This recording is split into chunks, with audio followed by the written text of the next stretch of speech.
Saya punya hadis, ini mudah sekali untuk Anda jadi wali, bahkan di atas wali lah. Inna woha ta'ala layar do anil abdi, pakai inna masih pakai lam taukid. Inna woha layar do anil abdi ayakulal aklata fayahmadahu alaiha aw yasroba syarba fayahmadahu alaiha. Allah itu sangat ridho ada orang makan satu asupan kemudian dia muji Allah. Loh, orang tidak punya alpat itu tidak mati, tidak punya tanah ribuan hektar itu tidak mati, tapi kalau nggak makan sesuap nasi mati. Penting mana? Penting makan. Tapi gara-gara kamu tamak untuk syukur nunggu punya alpat, untuk syukur nunggu punya tanah banyak, Anda ini bodoh, mau syukur saja syaratnya kok banyak. Assalamualaikum warahmatullahi wabarakatuh. Bismillahirrahmanirrahim. Nahmaduka ya ghafuru ya syakuru. Shalli wa sallim barik ala sayyidina Maulana Muhammad wa ala alihi wa sahbihi asma'in. Nama ba'du. Teng ngerso para keluarga besar Kiai Haji Akil Sirot wabil khusus teng wau niki pernah paman kalian kula dados gadah otoritas meksa. Tapi itu saya keren yang bihan malah pernah mbah, pernah mbah putrine guru kula niku dimanfaatno beliau kayak gitu. Nggih, sedanten para habaib wonten Mas Arif Kapolres sedanten ingkang kula hormati. Niki paling kula ngisi nampung 20 menit niku mun top niku mun. Dados katanya niku ahlul ilmi dihormati, tapi nyatane dipeksa. Terus memang banyak paradok ya. Paradok dalam ilmu usul fikih. Ilmu usul fikih itu ilmu yang menjadikan orang itu bisa berpikir. Gitu. Kalau tak cerita tentang pertama tentang Kiai Akil sing al-ma'ruf bi ahli nahwi. Nahwu riyen di era dulu itu dadekno tiyang dadi wali. Sampai disebut hatta nahat qulubuhum li nahwihi famin azimi sya'nihi lam tahwihi. Terus orang-orang baik niku ketika wusul teng pangeran nyebut Allah la ilaha illallah mboten saged. Sagete namung nyebut dhamir sa'an niku hu. Akhirnya kathah toreko sing ha hu niku gara-gara ahli nahwu niku. Nah, disebut fa'uribat makna dhamiris sya'ni. Jadi ngelafatkan la ilaha illallah ndak bisa tapi hu bisa. Mergi ke Jawa itu tukang ngakali, terus hukum itu diakali. Sakjane teke hadis niku mangkana akhiru kalamihi la ilaha illallah dakhalal jannah. Tapi ada kekhawatiran pas la ilaha mati. Lan la ilaha mati ra radi kaya ateis. Ora ono pangeran maujud mati. Sampeyan kan gak iso janjian mbek Israil. Kan mboten saged weanan, mboten saged kong kali kong. Nah, daripada la ilaha niku resiko karena takut mati pas la ilaha dereng illallah. Terus Kiai Jawa mulai nalkin ngangge Allah. Tapi Allah sarasan itu tidak mewakili la ilaha illallah. Akhirnya diambil dhamir sa'an fa'alam annahu la ilaha illallah. Niku asal usulnya. Cuma kebetulan thariqah kita tidak jalur itu, tidak jalur yang lewat dhamir napa? Sa'an. Tapi sementing tadi dawuh Kiai Mustafa, sementing kita tahu secara ilmu. Terus nomor kali cerita uzlah wow. Kalau memang benar-benar uzlah. Terus kalau nu diundang acara-acara publik kemarin Habib Jindan gitu, hanya di halaqah ilmiah. Kemarin terakhir beliau ngerayu ini jari marrotan wahidah. Ini saya pegang. Dan itu dicatat di Loh Mahfud. Dan ciri utama Kiai itu tidak membatalkan perjanjian. Jenengan jauh marrotan wahidah Mas nih. Ben gelem. Terus ngeten kula cerita sithik tentang ilmu yang sering kula utarakan. Di antara kitab yang dipakai guru-guru kita sing dilanggengi Mbah Mun Maus niku kitab Ihya. Kula dari sekian cerita Ihya yang paling kula kenang niku bahwa ternyata Allah itu andaikan boleh dibahasakan niku cara berpikir tuh dalam bahasa tafsir disebut tanazul niku wong ben kaya orang kebanyakan. Saya ulang lagi supaya orang tuh kayak orang nopo kebanyakan. Ada dua ahli neraka yang dipanggil, yang satu ditakoi cung ning neraka piye rasane? Syarru makan, mboten enak Gusti. Terus pangeran diken balik, ya wis kono aja mlayu balik nang neraka. Niku tiange lari kencang, sekencang-kencangnya. Semangate seneng ambek kon balik ning neraka. Ditakoki mbek pangeran, "Lho cung kon mara neraka kok seneng?" Kula nu pun kapok Gusti, kula nu nyesal ketika di dunia nak jenengan utus niku lelat-lelet. Niki kula tobat dengan bukti dikan jenengan teng neraka kula mlayu. Lho nu pangeran akhirnya haru wong kok semangate mlebu neraka kaya ngono. Mergo diperintah pangeran.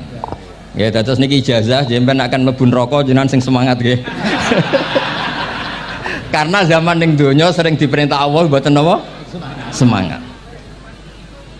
Nah niku kemungkinane dibarno, kemungkinane dipanggil. Lah yang niku terus dipanggil oleh Allah. Ya wis kaya wong apik, tak kongkon nurut tenan, semangat tenan, terus diken mlebu swarga. Nah niki ijazah pertama nggih. Dinaken mlebu neraka sing napa? Semangat. Sing kedua niku dipanggil niku plengakan lelat-lelet. Kados kula diutus Gus Mus niki nelpon kula mboten purun akhirnya ning Bika jare matur Gus Subak turuti ya aku diamuk Bika jare Bapak. Dados niki melibatkan sekian pihak untuk memaksa saya datang ke mriki.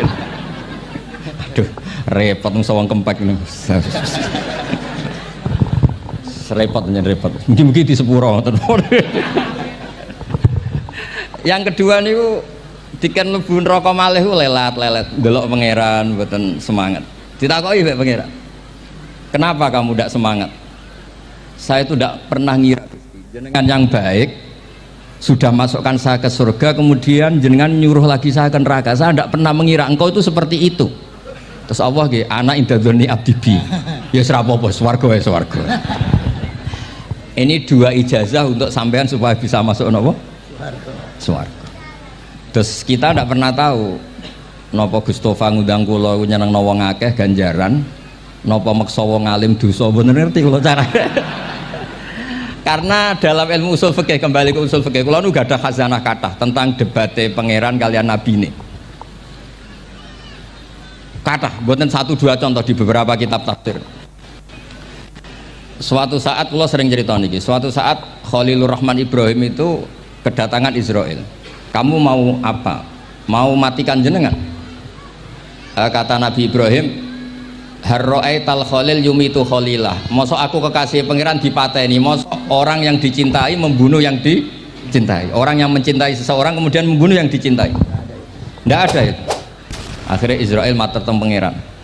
Cara politiknya ngeten, wau sing cara lagi seneng ngendikan politik. Wani kiai lengser jare beliau. Ono. Nah kula niku ahli tauhid wis pancen kodok kodare ngoten mawon dadi mboten berpikir ruwet-ruwet. Terus Israel kan mboten biasa logika kan malaikat itu SOP kan mboten biasa logika. Akhirnya matur tu pangeran kata Ibrahim masa kekasih bunuh yang dikasih, masa yang mencintai bunuh yang dicintai. Tapi Ibrahim baru sadar ngadepi pangeran gitu lebih pinter. Kan ketika Allah fakullahu katakan ke Ibrahim harlo aital khalil yakrohu ayal ko khalilah mosok jari seneng aku kok ketemu aku rawani jari seneng kok rawani ketemu lah niki sampean angepin mati monggo ngake ilmu sing niki wong jari seneng pangeran kok rawani ketemu pangeran jeneng seneng ketemu Ibrahim seneng sakit yo mati saiki apa kok mati saiki. Terus kedua, niki cerita karena ini pondok ilmu, orang harus biasa pakai logika usul fikih. Politik juga gitu. Nak kiai politik rawan kena syubhat. Tapi nak wong soleh ra oleh politik, kue ridho dipimpin wong fasik-fasik kabeh. Ya, mboten ngerti, mbok sing bener iki pokoke ngoten. Yes, itu memang logika usul napa? Fikih. Logika usul napa? Fikih. Ketika Nabi Adam badhe didamel niku materinya saking bumi. Pertama sing diutus Jibril ambekan qabdotan minal ardi, segenggam bumi saya mau bikin Adam, materinya dari bumi. Setelah datang ke bumi mau ngambil ista'adzat billah, maksudnya ista'adzat billah a'udzu billahi minka, saya berlindung Allah dari kamu antasinani. Kalau ngarepe Gustofa dari ahli nahwu dados kula niki tak goleki tenan pancen syanahu mun mutaaddi bi nafsi. Mungkin dibuli ku antusinani kok panjang nanti cerita. saya tidak ingin bagian dari saya diambil, kok aku bolong. Itu coro bumi itu sudah masalah. Terus akhirnya Jibril kembali, ya Allah, dia berlindung kepada engkau maka saya lindungi. Allah membenarkan Jibril, Mikail juga sama. Tapi ketika Israel, ini Israel itu masalah memang. Ketika disuruh ngambil bumi, buminya ista'adat billah, tetap diambil. A'udzu billahi minka antasinani, saya berlindung Allah supaya kamu tidak melukai saya, mencidrai saya dengan mengambil bagian dari saya. Kata Israel, wa a'udzu billah alla unaffidhu amroh, saya juga a'udzubillah diperintah Allah kok tidak kasil, kudu kasil. Lah saya tidak tahu yang benar istilahnya Jibril apa istilahnya Israel. Terus memang sudut pandang. Makanya dulu ketika banyak pondok putri itu kiai-kiai kuno dulu itu menentang. Alasannya nggih, nak bojone jelas khawatir kiai ini kecobaan itu jelas. Tapi banyak kiai itu nggih khawatir tenan. Kecoba fitnatin nisa. Tapi ketika logikanya dibalik, apa kamu ridho para perempuan-perempuan muslimat itu tidak dapat pendidikan apa? Agama. Hanya karena orang soleh tidak punya nyali, tidak punya peduli mengajar. Tapi kita saged diwalik. Ustadz sing imane pas-pasan itu kowe ridho nak kecoba. Sampean milih mana? Ridho kecoba apa ridho bodoh? Nah, logika-logika usul fikih ini yang kemudian dipakai Wali Songo. Dipakai Wali Songo kemudian membiarkan sekian tradisi yang insya Allah itu salah sebetulnya, tapi tidak sebanding dengan asmane Allah Subhanahu wa ta'ala. Misalnya begini, gini iki dirungokno mawon, sampean ra paham mboten napa-napa, sampean nak ra paham sanggep ae tawadhu, sepantese wong awam yo ora paham, nak paham dadi kiai. Terus biasa mawon, sampean nak ora paham aja tersiksa, umpamane jenengan mboten kiai kok kon paham. Nah sampean pinter kados kula mestine orang ngrungokno, semangatnya hasud. Terus rivalitas berkono. Nah cara Mbah Mun nak cerita ngoten, dhisik ke zaman bodoh iku angger kiai mbok cucuk. Bareng padha kiai niku koyok saingan. Niku pun sunatullah, ndak bisa dihindari, niku pun sunatullah. Terus kembali lagi ya, logika usul fikih niku dipakai oleh Wali Songo. Ngeten ada cerita ini rungok nonton. Itu sudah saya cek di beberapa riwayat termasuk di Musnad Imam Ahmad. Ada orang, ini bukti teorinya Wali Songo itu benar. Wonten tiyang gadah kesalahan. Niku dokumen kesalahan niku maddul basor, sepanjang mata melihat. Wes ngoten jumlahnya 99 bok. Kayak apa banyaknya? Per bok maddul basor, sepanjang mata nopo melihat. Ketika dia ditanya Allah itu kalau tanya demokratis. Adzolamat kakatabati, jangan-jangan malaikat saya sentimen, kalau kamu jelek ditulis, kalau baik enggak Gusti. Afalaka udhurun, jangan-jangan kamu saat salah itu punya alasan, enggak Gusti, ya memang salah. Tapi kata Allah, sudah kamu tenang saja, kamu punya ini. Itu hanya satu box, ya kira-kira kayak tempat jam tangan itu. Enggak, kamu punya ini, cukup ini. Terus malaikat tanya, ya Allah, apa artinya, apa ngefek itu kalau ditimbang dengan kejelekan sebanyak itu dengan satu box jam. Orang ini juga bilang, Gusti sudah ada usah ditimbang, nggak ngefek itu pasti kalah. Tapi setelah ditimbang menang yang satu box kecil tadi, karena di situ ada la ilaha illallah Muhammadur Rasulullah. Jadi malaikat diancam sama Allah, kamu berani tidak mempertimbangkan nama saya? Apapun banyaknya box itu dosa itu tidak saya. Kalau ini la ilaha illallah itu nama saya. Kamu berani tidak mempertimbangkan nama saya? Ya tidak berani Gusti, ya harus dimenangkan. Nah itu semalahnya kalau pengajian ini ya ono ikhtilatur rijal wan nisa, tapi baru kayak ngaji di sepuro. Ya aja muni halal, tapi ya aja muni terus gak ono faedahe. Di sepuro insyaallah. Karena kalau nuruti harus steril halal itu kayaknya tidak bisa. Terus di situ ditutup fala yaskulu ma'asmillahi ta'ala syai'un. Dibanding asmane Allah Ta'ala sesuatu itu tidak ada nilainya, pasti menang Allah Ta'ala. Sehingga banyak ulama ngendikan kowe nak berdosa, bersalah moco iki. Dan kalau Anda dosa misalnya catatannya satu box, terus di bawah ada astagfirullah, malaikat ditanya sama Allah, kamu berani tidak mempertimbangkan nama saya disebut di situ? Nggak berani. Nah, saya ini ribuan orang yang ngundang, saya berani mengabaikan. Bareng ana wong ngaku mbah ya mbah tenan wae. Ya terus ngoten. Kowe wani gak mempertimbangkan Gustofa sing mantune Mbah Maimun. Ya. Semoga cara pandang malaikat nanti seperti itu. Tapi nanti kalau malaikat cara pandang, mbah kok tukang makso putu. Itu mbah model opo. Nah, saya ini sudah ngalah satu kali. Berikutnya logika kedua yang insya Allah terbangun di kalangan malaikat, yaitu mbah ora oleh maksa napa putu. Ning dinggon mbah yang baik putune dolanan di barno. Ini ora. Putu lagi asik-asik dolanan. Rene. Kon nyapu. Nah, itu udah jenis mbah yang baik. Lantas kula suwun lah ngaji usul fikih yang serius karena itu menjadikan kita bermartabat.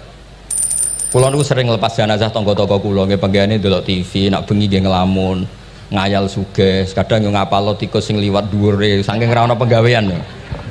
Tapi kula nang lepas jenazah ini orang baik. Sampai bojone protes, "Apik apa lho Gus angger bengi iku mau ngelamun ngitung tikus liwat, ngitung apa?" Terus kula matur, ngitunge aja ngono, ngitunge tarokal ma'asiya.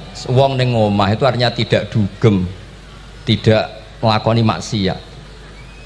Itulah yang menjadikan usul fikih itu ilmu yang sangat terhormat. Coba kalau Anda jadi pakar usul fikih kayak saya, mau kaji betul usul fikih.